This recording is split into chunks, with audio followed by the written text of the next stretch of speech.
늘 궁금했습니다. 인간의 언어로 자연을 이해할 수 있을까?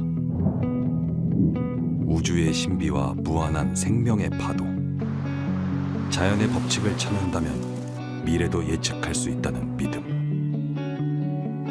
그렇게 우린 눈부신 현대 문명을 이뤘습니다. 하지만 인류는 여전히 자연 앞에 무력합니다. 고도의 문명을 이루고도 풀지 못하는 난제들. 왜 더 나아가지 못할까요? There are a number of things we do not understand fundamentally. 그러니까 천장에 이미 도달한 거죠. 그러니까 실링 이펙트라고 해서. 한계라고 생각한 순간 늘 새로운 문이 열렸습니다. 불확실성을 이용한 가장 확실한 해답. 자연의 질서를 이해한 도구. 우린 그걸 이렇게 부릅니다.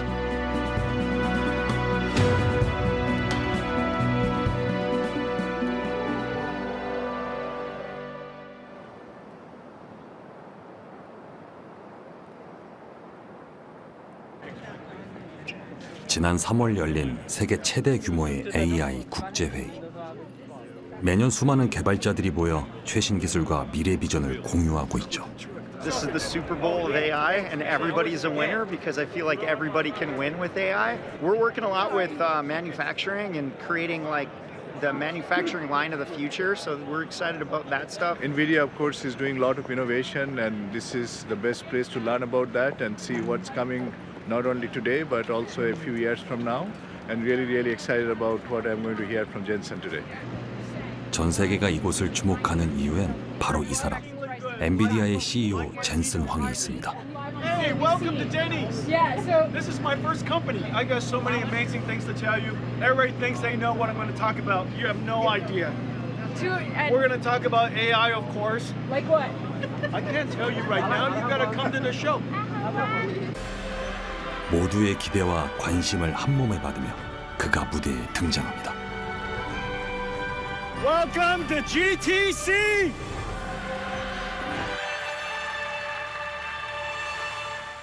Every single layer of computing has been transformed.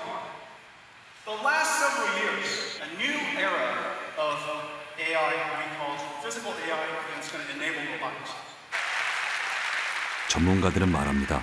미래 산업은 AI의 전쟁터가 될 거라고. 변화는 이미 시작됐죠. 인간처럼 실시간으로 현실 세계를 이해하고 상호작용하는 로봇과 시스템 개발이 한창입니다. 어떤 기술은 인간의 기대를 훨씬 뛰어넘습니다. Probably kids can be taught, how to draw, and like it's a very candid portrait. Kids can have fun with it, and at the meantime, I did think that this can be so innovative and creative at the same time. Yeah, this can be very interactive in the future. 우리 앞에 펼쳐질 또 다른 세계. we can use someday. And when is that someday? If you kind of said 15 years for very useful quantum computers, that would probably be on the early side. If you said 30 is probably on the late side. 젠슨 황의 이 발언은 관련 업계를 뒤흔들었습니다.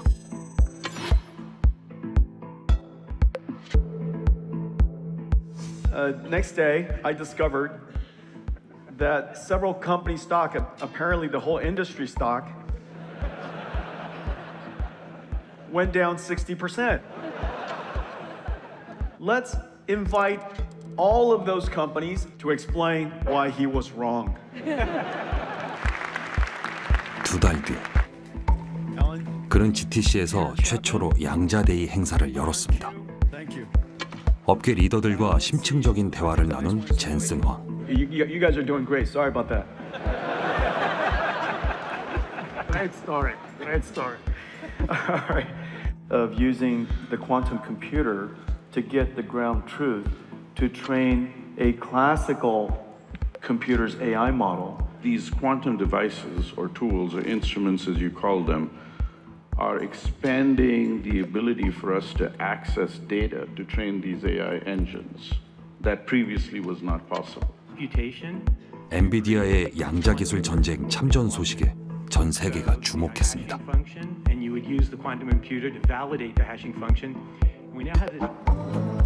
실제로 엔비디아는 올해 가속 양자 연구센터를 설립할 계획입니다. 양자 컴퓨터에 이렇게 주목하는 이유가 뭘까요? This is like really a completely different approach that allows us to solve chemistry much more efficiently, find patterns in data for optimization or for machine learning much more efficiently. 양자 컴퓨터 기술은 뭐 이볼루셔너리, 뭐 레볼루셔너리 이 정도가 아니고 사회의 모든 기반을 다 완화시킨 다음에 새롭게 일으키는 그런 기술이다. 모두가 입을 모아 말합니다. 미래를 바꿀 새로운 패러다임이 이제서야 나타났다고. 대체 양자 컴퓨터는 기존의 컴퓨터와 무엇이 어떻게 다를까요? 컴퓨터는 어떤 명령어도 0과 1, 두 개의 숫자로 만들어 처리하는데 이를 비트라고 합니다. 예를 들어 우리가 퀀텀 계산해라고 명령어를 입력하면 각 문자마다 부여된 코드를 분해해 약속한 숫자에 대응시키는데요. 이때 0과 1로 구성된 이진법을 활용하는 거죠. 컴퓨터가 CPU 속 트랜지스터에 전류가 흐르면 1, 차단되면 0으로 인식해 이진수 명령을 처리합니다.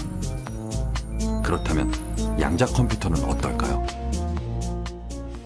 양자 컴퓨터 같은 경우는 큐비트, 퀀텀 비트에서 큐비트를 정보의 기본 단위로 삼습니다. 그러면 컴퓨터의 비트가 0, 1 값을 가지는 것처럼 이 양자 컴퓨터의 큐비트도 0 상태가 있고 1 상태가 있어요. 근데 양자 컴퓨터는 양자역학적으로 동작을 하기 때문에 큐비트가 0이면서 동시에 1인 값을 가질 수도 있어요.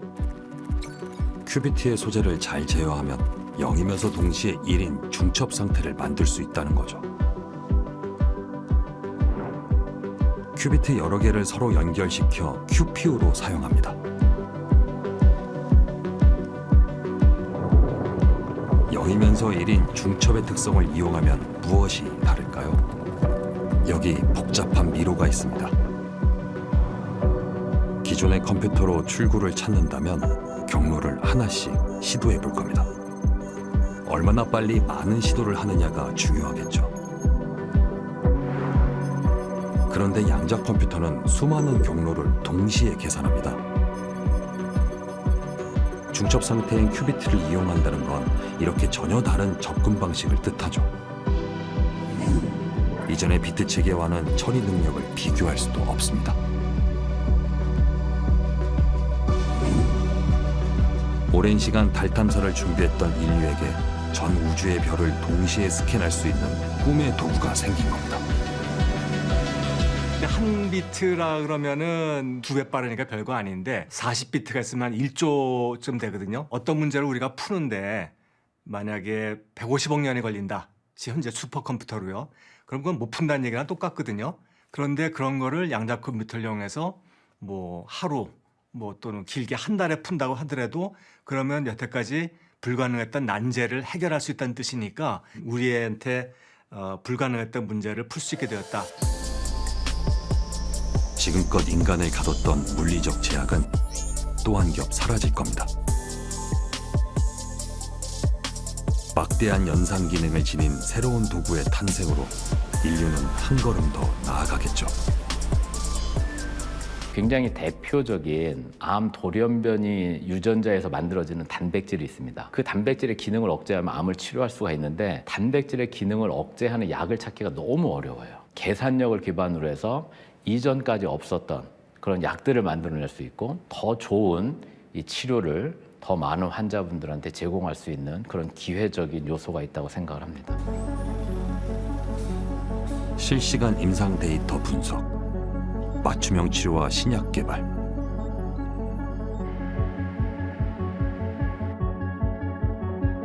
산업 현장의 혁신, 기후위기 대응까지 양자 컴퓨터의 영향력은 전방위적일 겁니다. 불확실한 현상의 패턴을 찾아낼 수 있을지도 모르죠. 신기술은 패권 전쟁으로 이어졌습니다. Thank you. What we want to do is we want to keep it in this country. China is a competitor and others are competitors. We want it to be in this country and we're making it available.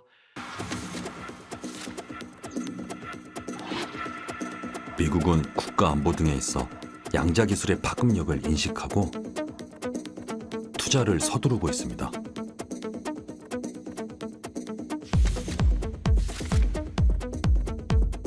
지난 2018년부터 법안을 제정해 투자 범위를 전방위적으로 확대했죠.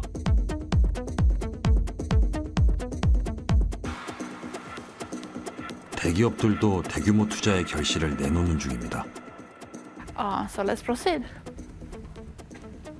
양자 컴퓨팅 분야의 선도 기업 중 하나인 미국의 IBM사.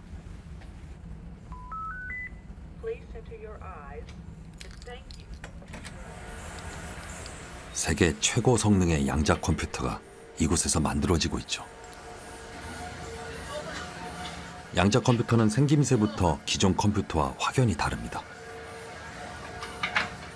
양자칩을 작동하기 위해선 초저온 냉각기, QPU 신호장치, 수많은 케이블을 비롯해 많은 장비들이 유기적으로 결합되어야 하죠. When we have this wired to measure a full heron device, then the heron will hang from this plate. 그리고 바로 여기에 양자 컴퓨터의 두뇌에 해당하는 양자칩, QPU를 연결합니다. IBM은 초전도 재료를 이용해 QPU를 만드는데 반도체처럼 기판에 회로를 그리는 방식입니다. 이 작은 칩 안에 156개의 큐비트가 들어있습니다. 그런데 이 초전도 칩은 극저온에서만 작동합니다. 헬륨가스를 이용해 그 환경을 만들었죠.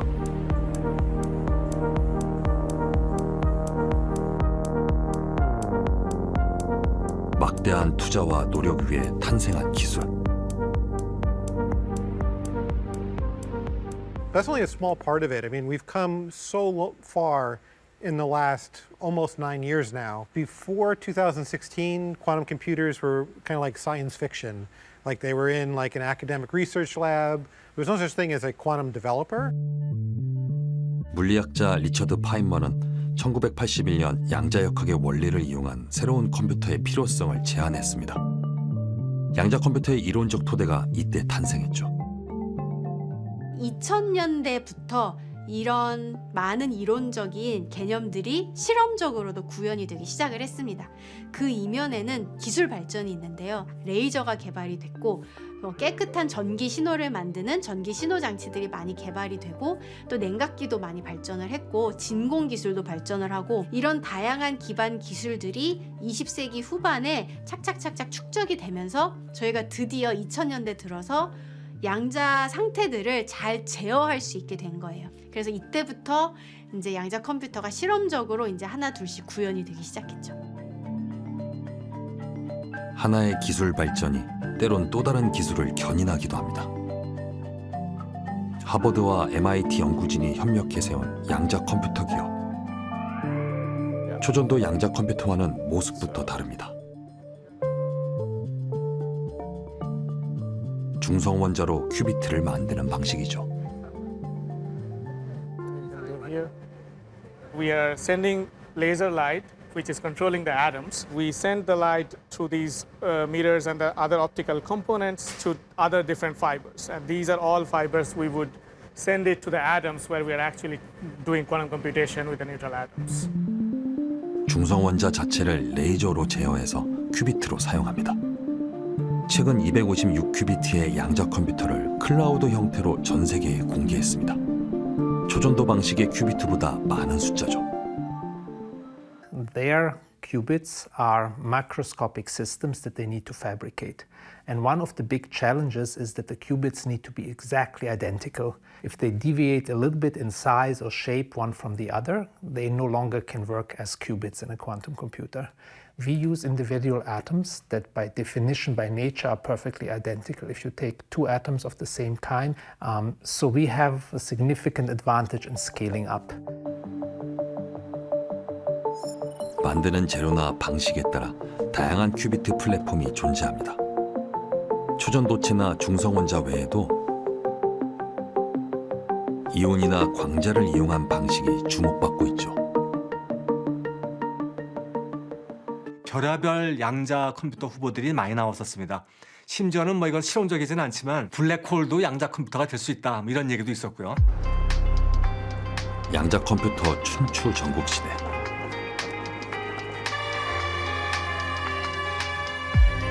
중국도 본격적으로 뛰어들었습니다. 지금 중국이 원하는 건 적수가 없는 첨단 기술 강국이 되는 것.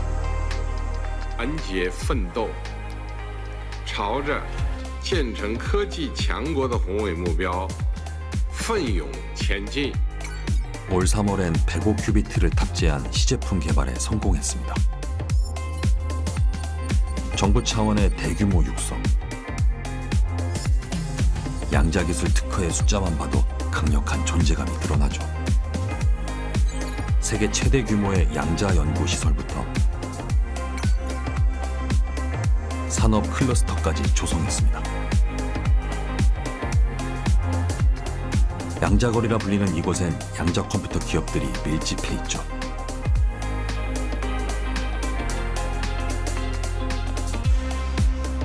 최근 들어 AI와 로봇 기술 분야에서 미국을 거의 따라잡았다고 평가받습니다. 다음 목표는 분명합니다. 압도적인 첨단 기술 선도국이 되겠다는 것. 那我们光量子计算机跟传统的量子计算机相比呢，我们的优势可以用4个字来形容：大、快、好、省。大的话就是我们非常擅长于解决组合优化类的问题，越是大规模，我们越擅长越快啊。然后呢，大、快、好、省。快的话主要是指这个计算速度非常快。 미국과 중국은 이미 차세대 기술 패권을 두고 치열하게 다투고 있습니다. 전반적으로 볼 때 제가 받는 인상은 미국이 1등이라면 중국은 1등보다 힘이 센 2등, 때로는 새로운 아이디어가 필요한 게 아니라 정확한 목표가 있는 경우가 있어요. 큐빗의 개수를 늘리자, 혹은 큐빗의 성능을 늘리자, 이런 식의 정확히 정해진 목표가 있으면은 집중적인 투자를 해서 굉장히 빠르게 기술 개발을 하는 경우가 있습니다. 중국이 그렇게 도전을 하고 있는 것 같아요.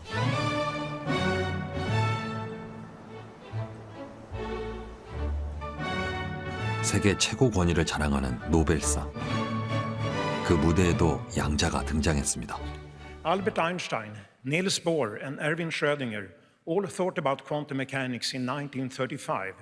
We have entered a second quantum revolution. Professor Aspect, Dr. Clauser, and Professor Seilinger. 이들의 연구 주제는 양자 얽힘 현상. 양자 역학의 고유 특성 중 하나를 증명해 양자 정보 과학의 미래를 열었다는 평가를 받았습니다. 알랭 아스페 교수는 양자 얽힘 현상을 실험으로 증명했습니다. L'intrication, c'est une propriété découverte par Einstein avec ses collègues Boris Podolsky et Nathan Rosen en 1935, qui est que dans les équations de la physique quantique, on peut trouver des situations où deux particules qui ont interagi et qui se sont séparées sont très corrélées. C'est ça qui est très étonnant et c'est ça qui fait toute la puissance de l'intrication quantique qui ouvre des nombreuses possibilités. 중첩 상태인 입자들을 한번 연결시켜 놓으면 입자들이 아무리 멀어져도 즉시 영향을 주고받는 현상. 이것이 바로 양자 얽힘입니다. 그동안 천재 과학자들 사이에서도 의견이 분분했을 만큼 양자 얽힘 현상은 20세기 물리학계 최대 논쟁거리였습니다. Qui sont là sont le premier prototype et le deuxième prototype de l'aiguillage pour la lumière qui était capable de changer en quelques nanosecondes la direction d'un faisceau lumineux. C'est ça qui m'a permis de réaliser mon expérience. Vous voyez, c'est pas grand-chose, il suffit de ça pour avoir un prix Nobel. 그의 연구 덕분에 21세기는 양자 기술의 세계로 나아갈 수 있었죠. Je pensais que c'était simplement un sujet uniquement de recherche fondamentale, c'est-à-dire on tranche un débat sur l'interprétation de la physique quantique entre Bohr et Einstein, et je n'avais absolument pas imaginé que une décennie ou 2 décennies plus tard, des gens utiliseraient l'intrication pour faire des applications, les technologies quantiques. 여러 곳에 동시에 존재하다가도 측정하려는 순간 하나만 남습니다.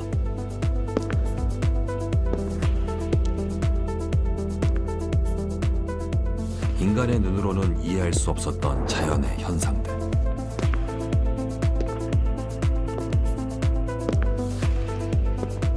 자연을 들여다보는 일은 때론 한계에 부딪혔습니다. 그러나 인간은 끝없이 그 원리를 발견하고자 합니다. 양자역학 중에서도 가장 기이하다는 양자 얽힘 현상.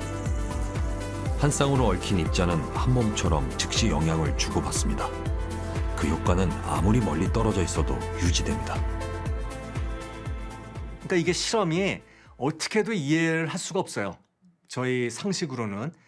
그래서 양자역학 얘기가 굉장히 이상한데 그 이상한 것은 양자역학이 이상한 것이 아니라 자연이 이상한데 그거를 설명하는 이론이기 때문에 이상한 겁니다. 평생 몇십 년 동안 사는 동안에 우리 사는 세상의 룰에 익숙해져 가지고 그걸로 제가 여기서 관측한 바가 전 우주에 통할 거라고 생각하잖아요. 근데 전 우주에 통하지 않거든요. 너무 작을 때 하고 또 너무 클 때 이런 때는 지배하는 물리 법칙이 달라서 우리가 사는 세상하고는 모습이 다릅니다. 세상의 물질을 쪼개고 쪼개다 보면 다다르는 원자의 세계. 원자핵과 이를 둘러싼 전자로 이루어져 있죠. 전자들이 있는 각 궤도 사이는 텅 비어 있습니다. 전자는 궤도 사이를 순간 이동하듯 사라졌다 나타났다 하며 이동하게 됩니다. 여기서 양자의 개념이 비롯됐습니다.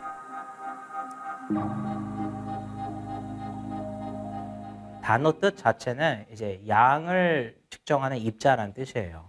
우리가 예를 들면 뭐 시간, 뭐 에너지 이런 걸 얘기를 할 때 연속적인 값을 갖는 그런 물질이라고 생각을 했지만 연속적인 값을 갖는 게 아니라 하나, 둘 셀 수 있는 값을 갖고 셀 수 있는 단위로 행동을 한다. 이 양자 개념을 처음 제시한 건 독일의 물리학자 막스 플랑크입니다. 기존 물리학으로는 설명이 되지 않는 현상들을 설명하기 위해서였죠. 그는 빛과 같은 에너지는 연속적으로 흘러나오는 것이 아니라 작은 묶음의 형태로 뚝뚝 끊어져 움직인다고 가정했습니다. 띄엄띄엄 존재하는 것들이 갖는 최소 에너지량, 이것이 양자의 개념입니다. 시간도 공간도 연속적인 것이라 여겼던 세계관의 전환. 그 토대 위에 물리학이 완성됐고 세상의 모든 움직임을 설명할 수 있게 됐습니다. 날아가는 공이 그리는 곡선의 모습에서부터 파동이 어떤 형태로 퍼지며 에너지를 실어나르는지, 우리는 주변의 모든 현상을 수식으로 설명하고 예측할 수 있게 됐습니다. 마침내 행성이 어떤 식으로 태양 주위를 공전하는지 천체들 간 보이지 않는 연결까지도 말이죠. 모든 것이 명확하고 예측 가능하다고 여겼던 이전의 과학자들. 이제 작은 세계의 몇 가지 현상만 설명하면 된다고 생각했습니다. 원자와 같이 아주 작은 세계에서 벌어지는 일은 우리의 직관으로는 알아낼 수 없습니다. 그들만의 물리 법칙이 존재했죠. 과학자들은 물질의 근원부터 파고들었습니다. 전제가 원자핵을 주변을 돌고 있는데 그렇게 아무렇게나 돌고 있는 게 아니라 특정 에너지 형태를 가지고 있는 상태로 돌고 있다. 왜 이것들이 양자화되어 있을까? 연속적이지 않고 이제 거기에 대해서 집중적으로 탐구를 하게 되거든요.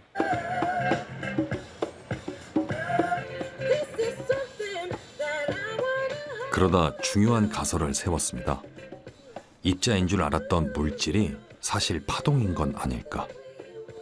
입자는 질량이 있고 위치를 정확하게 지정을 할 수 있고, 그래서 그 위치가 있으니까 속도도 알 수 있고 입자 1개, 2개, 3개 이렇게 개수를 셀 수가 있는데 파동은 저희가 위치를 지정을 할 수가 없어요. 그 물결 같은 거 생각해 보시면 얘가 어디 있나요? 라고 하면 다 퍼져 있잖아요. 위치를 딱 콕 집어서 얘가 여기 있어 라고 말하는 게 상당히 어려워요. 상상은 곧 실험으로 연결됐습니다. 진공 상태에서 기다란 구멍 2개를 뚫은 막을 설치합니다. 그리고 전자를 쏘았습니다. 만약 전자가 입자라면 앞에 구멍을 통과해 2줄의 흔적을 남길 겁니다. 하지만 결과는 예상 밖이었죠. 벽에 여러 줄무늬가 나타난 겁니다. 전자가 파동이라야 가능한 현상. 파동은 물결 모양으로 이동하는데 두 구멍을 동시에 통과한 파동이 서로 겹치면서 여러 줄의 간섭무늬를 만들어냅니다. 물질이 파동이라니 믿을 수 없었습니다. 과학자들은 한 번 더 실험을 진행했습니다. 이번엔 광자를 쏘아 전자의 움직임을 관측해 보았죠. 그러자 놀랍게도 아까의 간섭무늬 대신 2개의 줄무늬만 나타났습니다. 파동과 입자의 성질을 모두 가지고 있지만 관측 여부에 따라 다른 특성을 보여준 것입니다. 입자와 파동은 한 가지인데 우리가 사는 세상에서는 그 특성이 완전히 분리가 되어 있습니다. 근데 미시세계로 가면 이건 한 가지 개념이거든요. 근데 우리는 이거 따로따로 떨어뜨려 나타나니까 우리가 사는 세상을 기술하기 편하도록 입자라는 개념을 따로 만들고 파동이라는 개념을 따로 만들었고 그렇게 이것에 대한 개념이 확실해지다 보니까 이것이 뭉친 개념에 대해서는 이해하기가 힘들어졌다. 말하자면 이런 겁니다. 파티클, 즉 입자를 보려고 하면 웨이브, 파동의 성질이 안 보입니다. 반대의 경우도 마찬가지죠. 입자와 파동은 동전의 양면처럼 공존하고 있습니다. 물질의 이중성이 밝혀지면서 전자들의 운동을 곧 이해할 수 있다고 생각할 무렵 그 운동을 수식으로 나타내려던 독일의 물리학자 하이젠베르크는 독특한 현상을 발견합니다. 입자의 위치와 운동량은 동시에 정확하게 알 수 없다. 양자역학의 근간인 불확정성의 원리입니다. 별의 사진을 찍을 때 별의 위치를 정확하게 찍고 싶다. 그러면은 노출 시간을 짧게 해서 정확한 별의 사진을 동그랗게 찍을 수가 있겠죠. 그러면 저희가 별이 여기 있구나 라고 위치는 딱 정확하게 알 수 있지만 이 별이 어떤 속도로 움직이고 있는가는 알 수가 없죠. 하지만 반대로 이번에는 카메라에 노출 시간을 좀 길게 설정을 하면 별의 궤도가 이렇게 예쁘게 찍히게 되죠. 그러면 그 사진을 보고 설정한 노출 시간을 알고 그 궤적, 길이를 아니까 별의 속도를 계산을 할 수가 있습니다. 근데 반대로 이 궤적 중에 별이 있는 건 맞지만 이 궤적 안에서 어디에 별이 있다고는 할 수가 없죠. 이것처럼 저희가 위치를 정확하게 측정하면 속도는 알 수가 없고 속도를 정확하게 측정하면 위치는 알 수 없다. 이게 이제 불확정성의 원리의 한 예라고 보시면 될 것 같습니다. 모든 것을 정확하게 계산하고 예측하는 학문이었던 이전의 물리학. 기존의 토대를 허무는 이 낯설고 기묘한 수학적 언어는 물리학계에 엄청난 파장을 몰고 왔죠. 양자적 존재들을 어떻게 볼 것인가? 세계의 천재들이 모여 논쟁을 시작합니다. 닐스 보어를 비롯한 젊은 학자들은 아주 작은 존재들은 우리가 그것을 측정할 때 위치 등의 형태가 비로소 결정된다. 우리는 그것이 어떤 모습으로 발견될지 오로지 확률만 알 수 있다고 주장했죠. 아인슈타인을 비롯한 고전 물리학파는 이를 강하게 부정했습니다.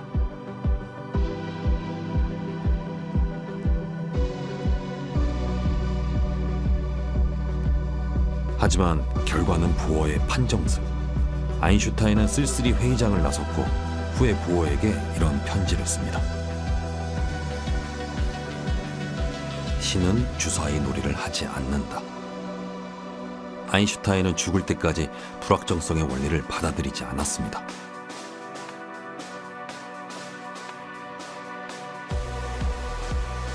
그리고 100년이 흘렀습니다.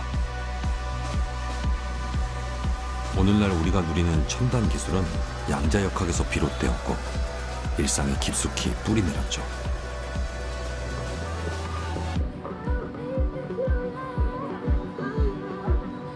그리고 문명은 양자역학을 이용한 제2의 도약을 준비하고 있습니다.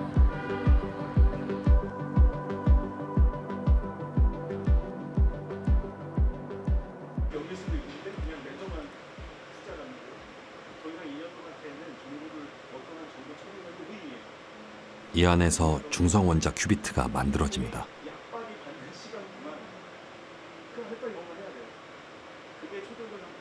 잘 나와요? 최근엔 대규모 큐비트 운영을 위한 플랫폼 개발이 한창입니다. 여기 보이는 것들이 이제 원자 배열들인데요. 원자 큐비트죠. 원자를 우리가 원하는 위치에 잡고 거기에 레이저를 쏴서 정보를 조작하고 있는 그런 과정입니다. 그래서 여기 보이는 게 이제 밝게 빛나면 1이고 빛나지 않으면 0이라고 생각하시면 될 것 같고 이미지를 통해서 01, 01, 001 뭐 이런 식으로 받아들이고 있다, 측정을 하고 있다라고 생각하시면 될 것 같아요. 지난해 중성원자 원천 기술 개발에 성공하며 상용화에 한 발 가까워졌습니다. 큐빗 개수는 저희 중성원자 한 100개 정도를 이제 큐비트를 잡을 수 있고 그걸 또 얼마만큼 잘 제어하고 측정할 수 있느냐 이 능력도 사실 거의 비슷하게 중요하거든요. 측정 같은 경우는 우리가 현재는 뭐 세계적인 수준에 있고요. 근데 이제 이걸 제어하고 그다음에 양자 연산에 이걸 활용하는 연구는 지금 현재 한참 개발 중에 있어요. 이 밖에도 다양한 큐비트 플랫폼을 연구합니다. 덕분에 우리나라 초전도 양자 컴퓨터도 20큐비트의 벽을 넘었죠. 양자 컴퓨팅은 우리나라에서는 전략 기술이고 미국에서는 핵심 신흥 기술이라고 이제 정의를 하고 있거든요. 그냥 단순하게 하나의 장치 또는 제품의 개념을 떠나가지고 무기화가 될 수 있는 그런 이제 전략적인 중요성이 있기 때문에 우리나라에서 반드시 국산화를 해야 되는 그런 의미가 있습니다. 여기서 뚜껑을 열게 되면 이와 같이 속이 보이게 됩니다. 각종 선들이나 이런 것들은 이 QPU에다가 신호를 입력을 시키고 그다음에 신호를 출력하는 측정하기 위한 그런 이제 신호선이 되고 또 노이즈를 없애기 위한 필터라든지 또는 신호를 증폭하기 위한 증폭기 등등으로 이제 구성이 됩니다. 예를 들어 300큐빗, 1000큐빗 정도가 되면 가격의 한 60% 정도가 이 속에 있는 이 부품들이 차지하게 됩니다. 이런 쪽에 국내 기업들이 충분히 참여할 기회가 있다는 거죠. 새로운 문이 열릴 땐 누가 먼저 첫 발을 떼느냐가 중요합니다. 그 한 발이 게임의 판도를 바꿀 수 있죠. 이곳에선 다양한 양자 컴퓨팅 플랫폼에 사용할 제어 장치와 측정 장비를 만듭니다.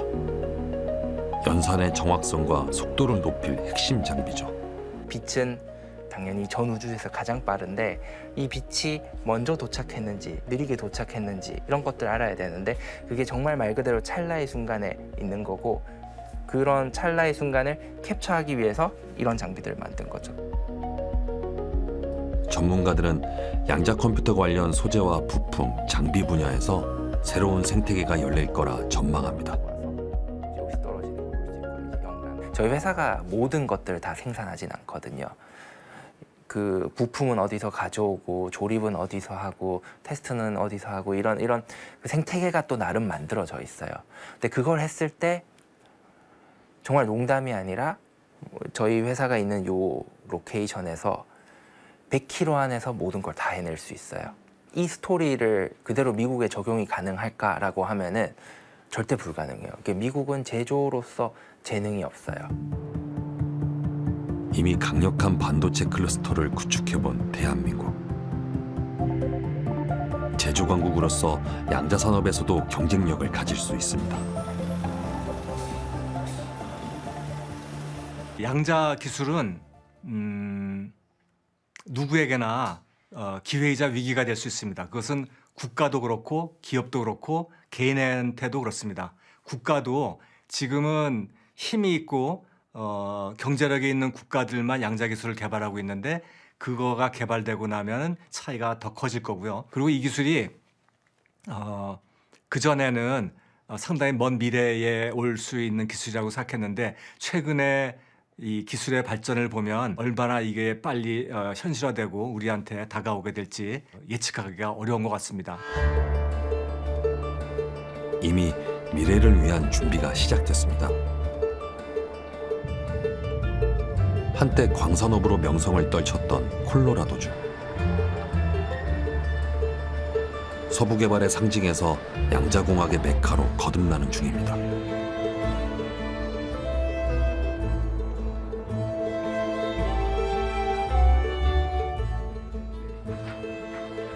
지하 200m 깊이의 갱도를 따라가면 지하연구소가 나옵니다. 양자 컴퓨터를 개발하고 실험하기엔 최적의 장소라는데요. How well they perform certain algorithms and hope to demonstrate that when moving underground and when providing a very quiet environment tailored to quantum applications, that we can already reach closer towards practical applications in the near future. 양자 컴퓨터는 아주 작은 소음이나 진동에도 오류가 생길 수 있습니다. 때문에 외부 환경과 잘 차단된 조용하고 안정된 이곳에 연구소를 세운 거죠.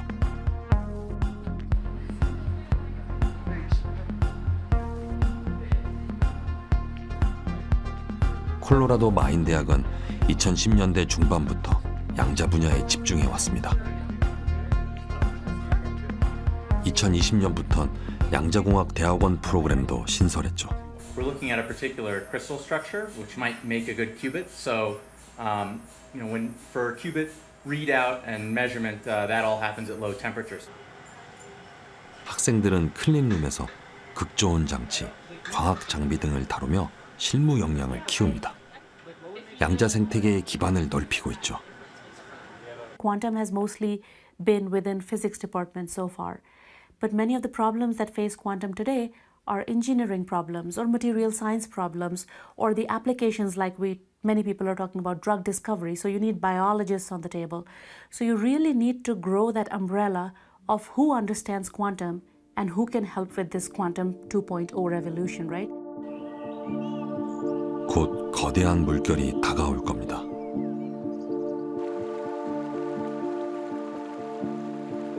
아직은 잔잔해 보일지 모릅니다. 그러나 누군가는 이미 물밑의 흐름을 감지하고 조용히 그러나 치열하게 준비하고 있습니다.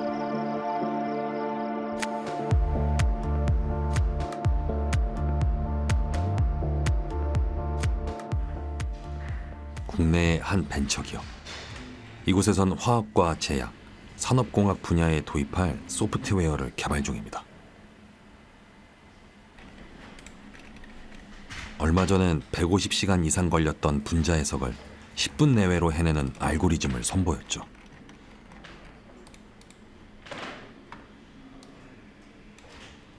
(1초) 정도 양자 컴퓨터를 사용한 거고 결과가 바로 나왔고 굉장히 빠르게 계산을 해서 저희한테 결과를 내주거든요. 되게 단순해 보이는 분자도 사실 CPU 그 개수로만 따지면 몇 천 개에서 몇만 개가 될 수도 있거든요. 양자 컴퓨터 같은 경우에는 그런 비용이 어떻게 따져보면은 훨씬 더 저렴하다고 볼 수 있을 것 같고 훨씬 더 빠르다고 볼 수 있을 것 같아요.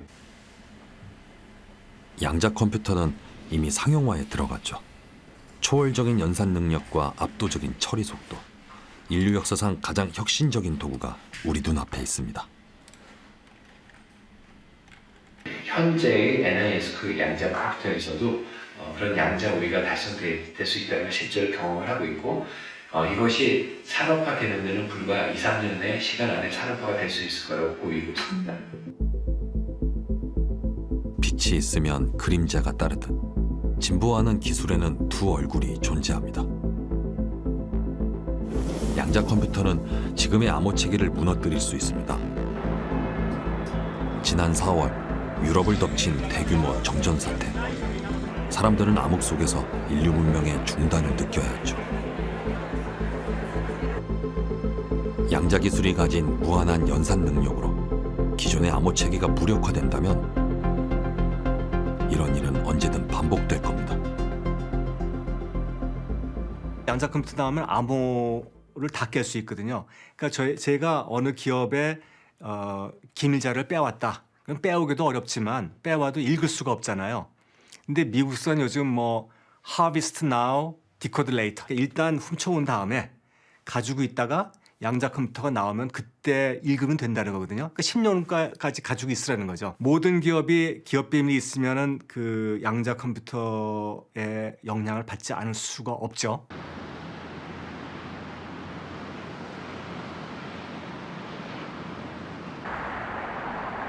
양자 컴퓨터 잠재력에 가장 민감한 금융업계가 모였습니다. I'm going to work on a few use cases with different business units. There's in fact a host of new attack vectors that are introduced in the quantum computing ecosystem, and there's this paper here that's like a review on what a few of them are. How do we know? How do we verify it? 사실 이들의 우려는 기우가 아닙니다.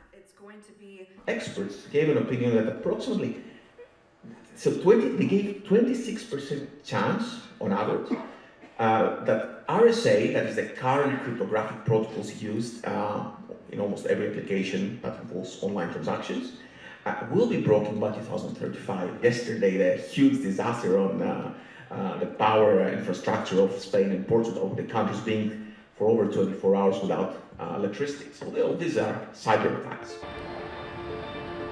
현재 각국에서 양자 내성 암호 도입을 추진 중입니다. 양날의 검이 된 양자 컴퓨터. 만능 열쇠가 될지 아직은 지켜볼 일입니다. 분명한 건 양자 시대가 오고 있다는 것.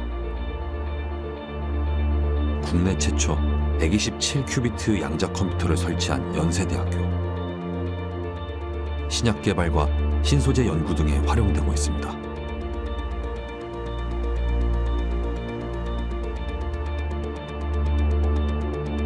인류의 상상을 뛰어넘는 혁신.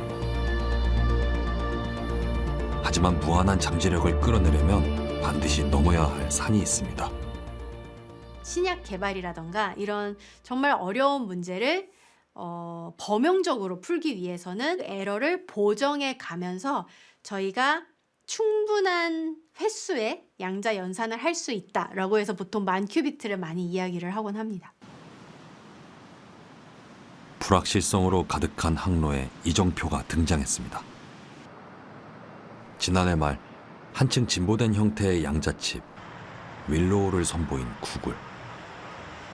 The results are pretty surprising. By our best estimates, a calculation that takes Willow under 5 minutes would take the fastest supercomputer 10 to the 25 years. That's a 1 with 25 zeros following it, or a timescale way longer than the age of the universe.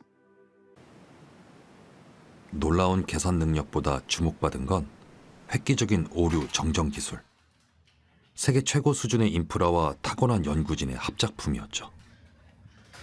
So we demonstrated for the first time, actually, that as you add more quantum bits, as you add more qubits to the chip, what we were able to do with the Willow chip was actually use more qubits as protectants against each other. So as we added more, it's almost adding a bit of redundancy into the system such that they protected against each other and preserved the quantum information. This is a long-standing challenge in the field of over 30 years we were able to solve, and it is critical to get to real-world applications. 큐비트는 오류 정정이 매우 어렵습니다. 오류를 확인하는 순간 중첩 상태가 깨지기 때문이었죠. 오류 정정 기술의 개발로 또 하나의 산을 넘었습니다. 이제 양자 컴퓨터는 실제 산업에 적용 가능한 수준으로 발전하고 있습니다. The lab was first started in 2012. At that time, actually, there was only a few qubits. You know, we could design chips that were maybe 1 qubit or a few qubits. Today, it's amazing for the team to have gotten to 105 qubits working together, to have gotten to error rates that are orders of magnitude below what we had, and just continuing to make progress every day feels amazing.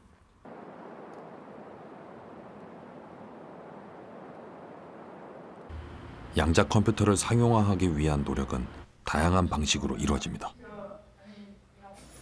Maybe we stop on this one.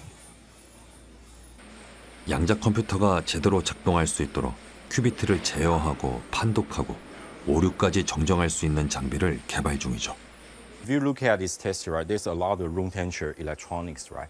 Once you try to scale up the chip, right, you need to continue expand your room temperature electronics, right? So our solution is trying to integrate a lot of these room temperature electronics into a chip-based solution.